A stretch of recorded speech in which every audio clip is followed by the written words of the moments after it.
제23장. 욥이 대답하여 이르되,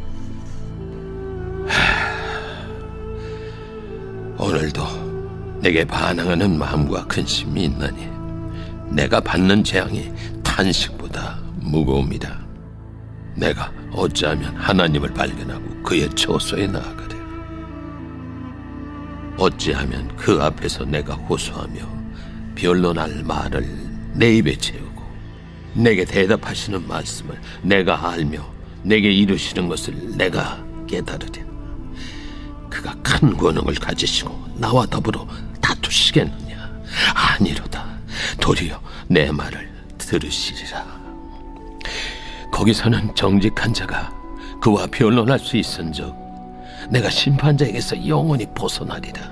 그런데 내가 앞으로 가도 그가 아니 계시고 뒤로 가도 보이지 아니하며 그가 왼쪽에서 일하시나 내가 만날 수 없고 그가 오른쪽으로 돌이키시나 배울 수 없구나.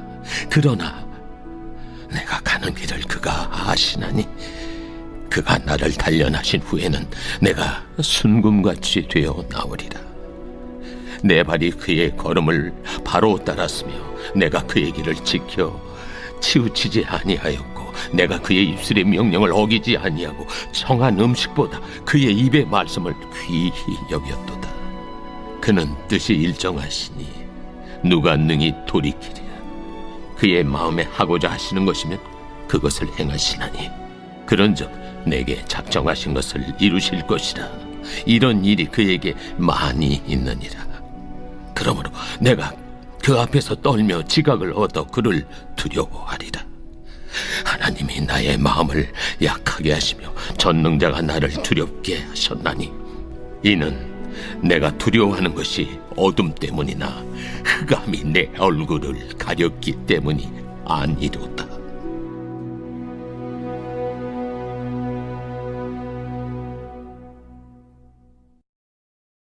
(2021년 4월 9일) 새벽 하나님의 말씀은 욥기 23장입니다. 그동안 상상도 하지 못했던 코로나가 세계를 강타하며 모든 삶을 바꿔버리고 말았습니다. 우리는 이러한 상황 속에서 어떤 믿음의 태도를 가지고 이 어려운 환경을 이겨나가면 좋을까요? 오늘 말씀을 통해서 살펴보기를 원합니다. 첫 번째, 소망의 빛을 바라보아야 합니다. 사람과 환경을 보면 소망의 빛은 꺼지게 되어 있습니다. 욥은 자녀들 동시에 잃고 재산은 물론이고 건강도 잃었습니다. 위로하는 친구들이 와서 위로는 하지 않고 자기 의만 늘어놓고 욥을 정죄하고 끊임없이 깎아내리고 있습니다.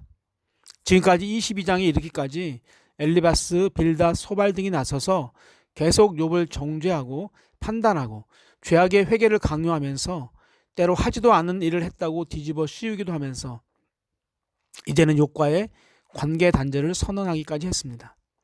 큰 고통에서 벗어나 보려고 발버둥 쳐보지만 전혀 희망의 빛이 보이지 않습니다. 그렇습니다. 여기서 우리에게 교훈하는 바가는 우리가 이처럼 연약하듯이 모든 인간이 연약한 존재라는 사실입니다. 그래서 그들의 위로로 힘을 얻어보려고 했던 것조차도 포기하게 만들어버립니다. 결국 인간은 사랑과 위로와 기대의 대상이 되지 못합니다. 우리가 사는 삶의 어둠에 무너지지 않기 위해서는 우린 소망의 빛을 보아야 합니다. 참 소망은 오직 예수 그리스도뿐입니다. 두 번째, 그런 주를 우리가 바라보아야 합니다. 욥은 사람에게 실망하면 할수록 점점 하나님께 가까이 다가서는 모습을 보이고 있습니다. 18장과 19장에서는 자신을 변론하고 보증해 주실 중재자, 중보자를 소망하고 있고 19장에서는 그가 살아계심을 고백하는 단계에 이르게 됩니다. 또한 내가 육체 밖에 서서 그의 영광과 얼굴을 볼 것이라며 부활 간증을 고백하기까지 합니다. 거기서부터 그는 희망을 찾아가기 시작했고 오늘 본문에 이르면서 그의 소망이 좀 더 구체적으로 드러나게 됩니다. 8절과 9절입니다. 그런데 내가 앞으로 가도 그가 아니 계시고 뒤로 가도 보이지 아니하며 그가 왼쪽에서 일하시나 내가 만날 수 없고 그가 오른쪽으로 돌이키시나 배울 수 없구나. 아멘. 지금 아직 구체적으로 만날 수 없지만 계속 하나님을 찾아 나서는 자기 마음의 표현이고 신앙의 고백입니다. 그는 이 고난과 어려움 가운데서 하나님이 나에게 도대체 왜 이러십니까? 내가 무슨 잘못한 일이 있다며 이런 어려움을 주십니까? 라고 때를 쓴 적도 있었습니다. 그 과정을 앞, 뒤, 좌우라고 표현합니다. 아직까지는 아무리 하나님을 만나려고 해도 그를 만나지 못하고 있다고 고백하는 것이죠. 그렇게 하나님을 바라보던 욥은 10절에서 엄청난 고백을 하게 됩니다. 10절입니다. 그러나 내가 가는 길을 그가 아시나니 그가 나를 단련하신 후에는 내가 순금같이 되어 나오리라. 아멘. 이 말은 욥이 지금까지 한 말 중에 가장 구체화된 희망을 증거하고 있습니다. 이 고백을 잠시 살펴보겠습니다. 먼저 하나님이 나의 인생의 주어가 되었다는 고백입니다. 내가 가는 길을 그가 아시나니 라는 이 고백은 하나님이 나의 인생의 주도권을 가지고 있다는 고백입니다. 이 고백의 주어가 하나님이시며 자신은 하나님의 손안에 있는 2차적인 존재라는 인식의 표현입니다. 욥은 지금까지 길을 잃은 사람이었습니다. 1장에서 큰 고난을 당해서 22장까지 올 때까지 그는 어디 서 있는 것인지 도대체 어디로 가야 할지 전혀 모르는 길을 잃은 상태였습니다. 그러나 23장에서 이 고백은 나는 모르지만 그가 아신다는 것입니다. 아직 자신은 자신의 길을 다 알지 못해도 하나님이 나를 아시고 나의 길을 아시고 주도하신다는 고백이기에 하나님의 주권 섭리를 인정하는 고백이라 할 수 있습니다. 여기에서 인생의 소망이 생기게 됩니다. 새로운 기대가 싹 터오르고 새로운 인생의 결과에 대한 기대감이 생기게 되는 것입니다. 두 번째는 고난의 연단의 과정이라는 고백입니다. 그가 나를 연단하고 단련하신다는 이 고백은 지금 당하고 있는 고통을 죄로 인한 고통이나 인과응보에 의한 결과라고 보지 않고 하나님의 연단과 훈련이라고 고백하고 있는 것입니다. 우리가 인생을 살면서 힘들고 어려운 일들을 많이 만나게 됩니다. 그때 우리의 생각 속에 지금 겪고 있는 어려운 일들이 하나님이 나를 훈련하신다고 생각하면 훨씬 견디고 건너가기 쉬운 훈련이 될 것입니다. 훈련은 반드시 끝이 있기 때문입니다. 시작하신 이가 끝을 내고 시작하신 이가 훈련의 결과를 보시기 때문입니다. 욥은 이 끝을 모르는 어려움 가운데 이것도 하나님이 나를 연단하시는 과정이라는 소망을 발견했다는 사실이 그 인생의 전환이 되는 출발점이 된 것입니다. 세 번째는 반드시 순금으로 나온다는 고백입니다. 욥은 반드시 이 고난의 시기가 지나가면 하나님께서 자신을 더 귀한 믿음의 사람으로 일으키실 것을 믿으며 소망하고 있습니다. 이것이 믿음의 본질입니다. 하나님이 선하시기에 선하신 그 하나님이 허락하신 연단이기에 마침내 그 하나님이 선을 이루실 거라는 믿음입니다. 로마서 8장 28절입니다. 하나님을 사랑하는 자 곧 그 뜻대로 부르심을 받은 자들에게는 모든 것이 합력하여 선을 이루니라. 아멘. 우리는 그 어떤 환경에서도 주를 사랑하는 자들입니다.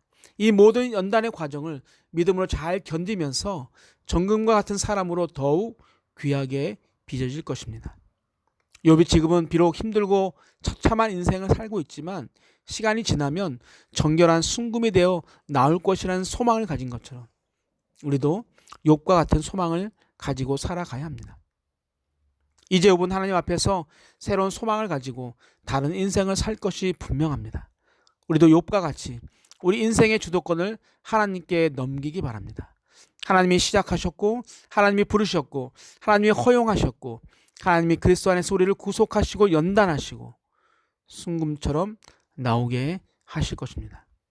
오늘 말씀을 통해 하나님께 대한 소망으로 현실을 이기며 순금으로 나오게 되기를 주님의 이름으로 축복합니다. 사랑의 하나님, 우리 현실을 보면 늘 안개가 자욱한 것 같습니다. 그래서 부정의 마음을 가질 때가 참으로 많습니다. 오늘 말씀을 통해 우리의 마음에 세상이 아닌 참 소망이 되신 주님을 바라보게 하시고 주님께 나의 모든 주권을 맡기는 자가 되게 하여 주옵소서. 그러한 시간들을 통해 나를 순금같이 사용하여 줄 것을 믿습니다. 그날까지 희망을 잃지 않고 살아갈 힘과 용기를 허락하여 주옵소서. 감사하며 사랑이 많으신 예수님의 이름으로 기도합니다. 아멘. 우리 함께 기도할 제목이 있습니다. 첫 번째, 부정의 생각보다는 소망의 생각을 갖는 자가 되게 하옵소서. 두 번째, 세상의 모습보다는 주님을 바라보는 자들이 되게 하여 주옵소서. 세 번째, 내 인생의 주도권을 하나님께 온전히 맡기는 자가 되게 하옵소서. 마지막, 지치고 힘든 산돌의 모든 성도님들을 주님의 팔로 품어 주옵소서. 함께 기도하시겠습니다.